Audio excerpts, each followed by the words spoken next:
Welcome back to the Old Photo Vault channel. Tonight, we're looking at images that refuse to stay silent. And once you notice the figures hiding in them, you can't unsee them. The Child in the Chain Room, Belfast, Northern Ireland. Spring 1911. They said the anchor shop at Harland and Wolff was always loud, always warm. The hammers beating out a heartbeat only the shipbuilders understood. In the photograph, Thomas Kerr and Alfred Doyle stand proudly before the massive chain links forged for the great ocean liner. Both men look solid, rooted, yet something near Alfred's apron seems to waver, as if the air itself is remembering. Workers often whispered about little Maeve Doyle, Alfred's daughter, who wandered the yard after school, tracing her fingers along cold metal while her father worked late. She fell ill that winter and never returned, though Alfred kept glancing toward the doorway for months afterward. Now, in the picture, a faint child-shaped blur leans against him. Too small, too still, as though waiting to be noticed. And Alfred's hand, though he doesn't seem aware of it, hangs near her shoulder as if by habit. The guest they didn't know. They invited, Milwaukee, Wisconsin. Winter, 1948. They like to call it an ordinary Sunday supper, with the table crowded and the wine thinning out the way it always did. In the photo, everyone leans in with practiced warmth. Yet Clara's gaze drifts past the camera toward the pale shimmer rising between the curtains. Her grandmother, Lottie Brandt, had died in that very room, though Clara often claimed she still heard her humming behind the stove, soft as settling dust. What unsettles the family now is how the blur in the photograph stands just where Lottie's chair used to be. Faintly upright, almost patient. Clara lifts her glass in a small, unconscious gesture, one she used to make only for Lottie. And though no one else noticed that night, the picture suggests Lottie may have noticed them. The extra nurse on the steps, St. Mary's Hospital, Boston, autumn 1946. They gathered on the front steps after morning rounds. The nurses trying not to wrinkle their starch-white uniforms, while the physicians arranged themselves with practiced authority. In the photograph, everyone holds that careful posture, polite and a little weary, as if the day had already asked too much of them. But near the center row, just behind Nurse Ellen Hargrove's shoulder, a pale figure seems to surface. Faint, almost translucent. The outline of a young woman in an older-style cap. Some at St. Mary's still spoke of Lily Warren, a trainee who died during the influenza wave of '22. Ellen often felt a cool draft when she walked past the old supply closet Lily once tended, though she never mentioned it aloud. The Figure by the Fallen Stone. Savannah, Georgia, early spring 1903. Cemeteries were meant to be quiet places, though the locals often said the Bonaventure grounds never truly rested. In the photograph, the iron fence curves protectively around the Weatherly family plot, its gates slightly ajar as though someone had stepped through only moments before. The bare trees lean inward, their branches resembling the careful hands of mourners unsure where to place their grief. Toward the left slope, beside a toppled stone, a faint shape gathers. A woman's outline, softened at the edges, as if the air itself is remembering her. Some believe this to be Ada Weatherly, who died young and was said to return each spring, searching for the child she lost in the fever season. The Visitor at the Window, Dorset, England. Winter 1974. The old stone cottage had a way of holding its warmth unevenly, pooling heat near the hearth, while the corners stayed cold enough to make a person doubt their own breath. Marina Blythe worked quietly over her cauldron, the kind of domestic, herbal ritual her grandmother had taught her. Nothing dramatic, just the slow coaxing of steam and intention. The shelves behind her were cluttered with objects inherited rather than chosen, each carrying a history she rarely spoke aloud. In the photograph, Marina seems absorbed, unaware of the window behind her. But outside, pressed against the glass, a pale figure watches, a woman with long, blurred features, as though formed from frost. Neighbors once mentioned Eleanor Prowse, a recluse who vanished in a snowstorm decades earlier after seeking Marina's grandmother for help. The Woman in the Mist Behind Her. Hartford, Connecticut, summer 1892. Studio portraits were meant to feel hopeful, the promise of one's better self fixed forever on paper. In this image, Eleanor Whitcomb stands in her embroidered gown, hands folded with that gentle composure she practiced in the mirror. The painted backdrop was meant to soften the moment, to make her appear almost surrounded by a garden.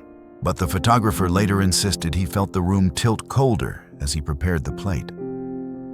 And when the print developed, there she was, another woman forming faintly behind Eleanor's left shoulder, her features blurred but unmistakably watching. Some believed it was Margaret Whitcomb, Eleanor's elder sister, who died during a winter illness, yet left behind a stubborn closeness the family rarely addressed. The girl at her mother's farewell, Harrisburg, Pennsylvania. Winter, 1931. Post-mortem portraits were meant to be gentle assurances, reminders that love did not vanish simply because breath had. Here, Marion Wolcott lies arranged with careful hands, a rosary threaded through her fingers, and carnations softening the stillness. Families often kept such photographs tucked in prayer books, meant for quiet remembrance. Yet on the developed print, near the fold of Marion's dress, a faint, childlike figure appears. Small, seated, watching with an expression too calm for the moment. Neighbors remembered her daughter, Lydia, who died 3 years earlier of a sudden fever, leaving Marion unable to speak her name without her voice breaking. The Shape Beneath the Gurney, Chicago, Illinois, late autumn 1968. Morgue rooms were never meant for storytelling, though the workers at Cook County often spoke in softened tones, as if the tiled walls might listen. In the photograph, a gurney waits in the center, its wheels turned at an angle suggesting someone stepped away only moments before. The zipped black bag is unremarkable, the kind of sight people pretend they could bear easily. But near the lower frame, beneath the cart's metal bars, something pale clings to the floor. A figure crouched low, blurred in a way the camera wasn't known to produce. Some mentioned Timothy Ward, a young orderly who died during a gas leak the year prior. Well-liked and always quick to kneel beside a patient to speak quietly before the doctors arrived. Here, he seems smaller somehow, almost folded into the shadow of the gurney, as though unwilling to leave the ones who never had anyone to speak for them. The Face in the Grotto Wall. Luray Caverns, Virginia, spring 1927. Weddings held inside the caverns were meant to feel enchanted, a novelty the newspapers liked to mention with gentle amusement. In the photograph, Clarice Turner stands beside her new husband, their attendants arranged neatly under the glittering canopy of stalactites. The air must have been cool, their breath small ghosts of its own, though none of them seemed to mind. But to the left, carved into the darkness where no torchlight reaches, a face appears, pale, watching, unmistakably human in its quiet attention. Locals once spoke of Josiah Hale, a guide who went missing decades earlier after wandering off the marked paths in search of a rumored lower chamber. Some said the caves kept him. Others said he simply never wished to leave. The Small Face in the Fur Stole, Newport, Rhode Island, late autumn 1908. The parlor was arranged for callers that never came, its velvet drapes drawn just enough to flatter the afternoon light. Mrs. Adelaide Foster and her sister Constance Avery sat for the portrait with the mild stiffness of women long accustomed to being observed. Their dresses rustled faintly, the room perfumed with lavender sachets tucked into drawers decades earlier. Constance wore the old fox stole, a family heirloom passed down from their mother. She claimed it felt comforting, though Adelaide suspected she kept it close for other reasons. When the photograph was developed, a small child's face appeared nestled in the fur, round, pale, unmistakably deliberate. Some whispered it was Lillian Avery, Constance's daughter, who lived only a few winters and was said to cling to her mother's clothing in the night, leaving hems tugged and drawers eased open by morning. The third companion. New Orleans, Louisiana. Spring 1905. Taxidermy studios were considered fashionable curiosities then. Small museums where visitors posed beside creatures they'd never meet in life. In this photograph, Sisters Harriet and Lucinda Parmenter stand primly, their hats casting tidy shadows, while the stuffed alligator looms at their side like an unwilling chaperone. Both women appear composed, practiced in the art of holding still for a long exposure. Yet, near Harriet's left skirt hem, a pale form rises, faint at first glance, but unmistakably shaped like a young boy leaning close. Some who knew the Parmenters recalled little Simon, their baby brother, who drowned in a rain-flooded yard one spring and was said to follow his sisters afterward, tugging gently at their sleeves as if asking to be included. Here, the blurred figure seems almost eager, positioned between the women as though certain he belongs in the frame. And Harriet's hand, though she seems unaware of it, hangs slightly open, as if she once meant to take his. The fourth musician, Asheville, North Carolina, summer 1922. They called themselves a traveling trio, though the townsfolk who heard them swear the music always sounded as if someone else played along. In the photograph, Miles Truitt holds his metal-bodied guitar with the solemn pride of a man who has lived too many songs. Behind him, Clara Wynne grins mid-laugh, a banjo on her knee, while stern, sharp-eyed Josie Harrell steadies her washtub bass like a warning. But near Miles's knee, a pale shimmer gathers, shaped just enough like a seated man holding an unseen instrument. Some old-timers mentioned Elijah Reed, a fiddler who vanished on the mountain road years earlier while traveling to join the group. The trio kept a space for him during rehearsals, claiming it helped them keep time with the ridge. In the picture, Elijah seems to have found them at last, settling into the one seat they never allowed anyone else to take. The blur in the kitchen mirror. Bangor, Maine, late summer 1909. The kitchen was the one room Nora Ellsworth kept exactly as her mother had left it. Oilcloth smoothed, dishes arranged by habit rather than need, curtains stitched with a patience Nora herself never quite learned. In the photograph, she stands with her hands at her hips, the posture of a woman who has spent years mastering small, unglamorous work. The stove behind her glows faintly, as if holding on to the warmth of some earlier conversation.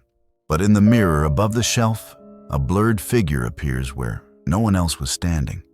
Locals sometimes spoke of Helen Ellsworth, Nora's younger sister, who disappeared during a sudden storm on the lake and was believed to have slipped through thin ice. Nora insisted she still heard her. Drawer pulls clicking lightly at night, the soft tap of fingers testing the window latch. The watcher behind the serpent, Kyoto, Japan, late spring 1906. The demonstration was meant to be a simple village exhibition, a young performer showing how calmly she could coax a snake to stillness. In the photograph, Aiko kneels with careful poise, her breath held just long enough to mirror the serpent's slow undulation. Sunlight filters through the leaves behind her, dappling the mat in a way that would look ordinary if not for the faint shape gathering in the background. There, behind Aiko's shoulder, a pale figure stands. Too tall, too still, its edges softened as though made of mist. Some elders spoke of Hana, Aiko's older sister, who was said to have gone missing in the river the year before. Aiko often claimed she felt someone watching her during these performances, a presence that made the snake unusually calm in her hands. The shadow in the half-lit room.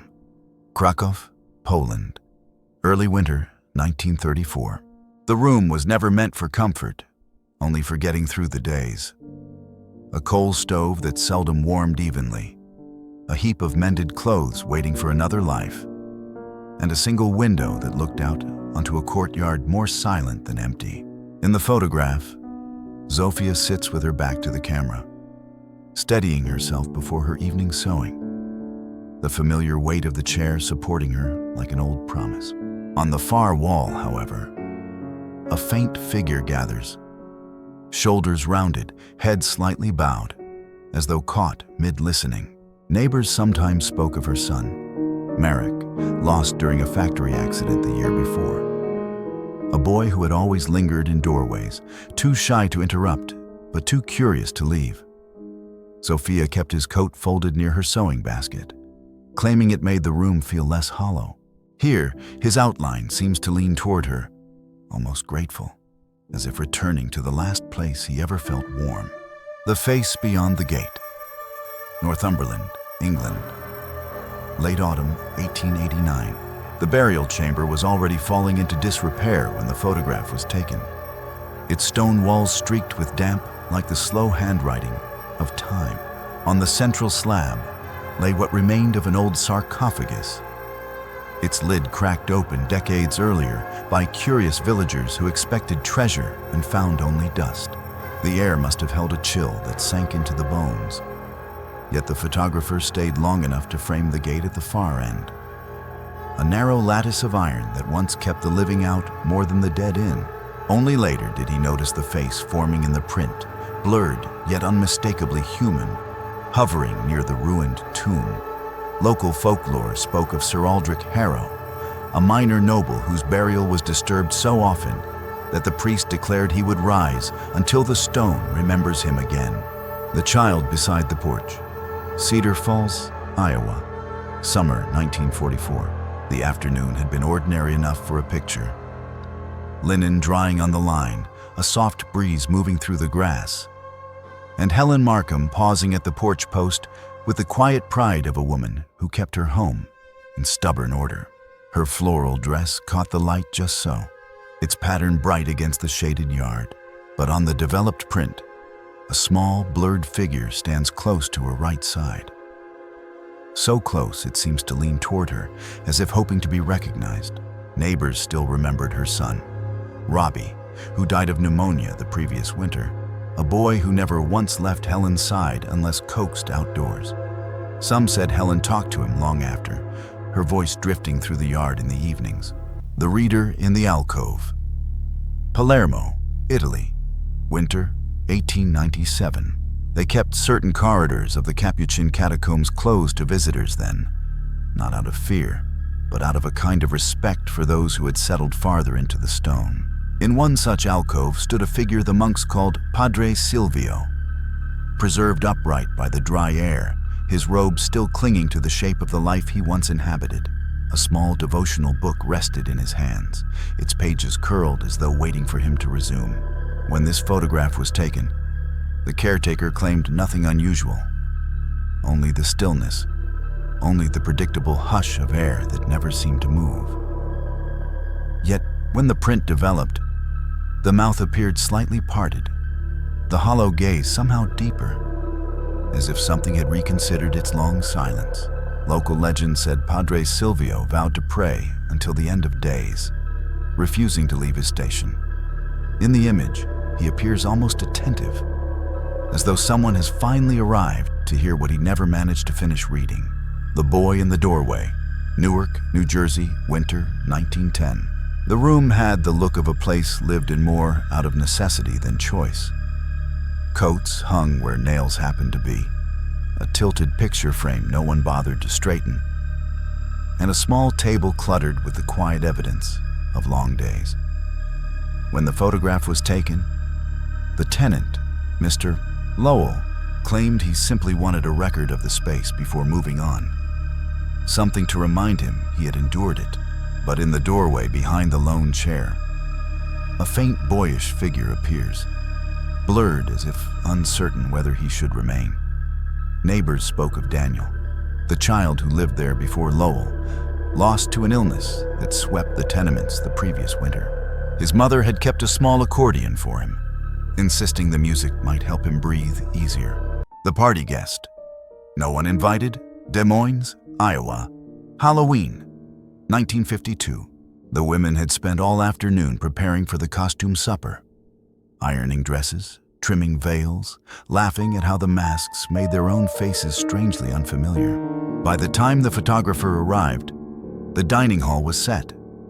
Tables draped neatly, chairs lined in obedient rows, the hush of an almost party lingering in the wallpapered room. In the photograph, the two hostess friends stand close, smiling with careful mischief, pleased with how the evening is starting. But near the left corner of the frame, a tiny, pale figure rises just above a chair. A girl, faint as dust in sunlight, watching as if she expects someone to notice. The drawer that wouldn't stay shut. Detroit, Michigan. Winter, 1959. The old county morgue had been slated for renovation, though anyone who worked there doubted fresh paint would change its temperament. In the photograph, the wall of storage drawers sits in neat, clinical rows, each latch fastened with the tired certainty of a place that has seen more endings than beginnings. Only one door hangs open, its metal hinge caught mid-swing as though interrupted. Technician Robert Malloy claimed he'd closed it minutes earlier, even heard the latch click. Yet the room had a habit of shifting when no one was looking. A faint scrape of metal here, a whisper of cold air along the floorboards there. Some spoke of Edwin Clark, a quiet drifter who died in the alley behind the morgue and whose identification never came. They said he disliked the dark and had been found sitting upright, as if waiting. Every photograph leaves us with more questions than answers. And perhaps that's why we can't look away. If these images unsettled you or made you wonder what still lingers in the quiet corners of the world, let me know in the comments below. And don't forget to like this video, subscribe, and share it with someone who enjoys a good mystery. There are still many stories waiting in the dark, and I'll be here to tell the next one. Until then, keep your eyes open.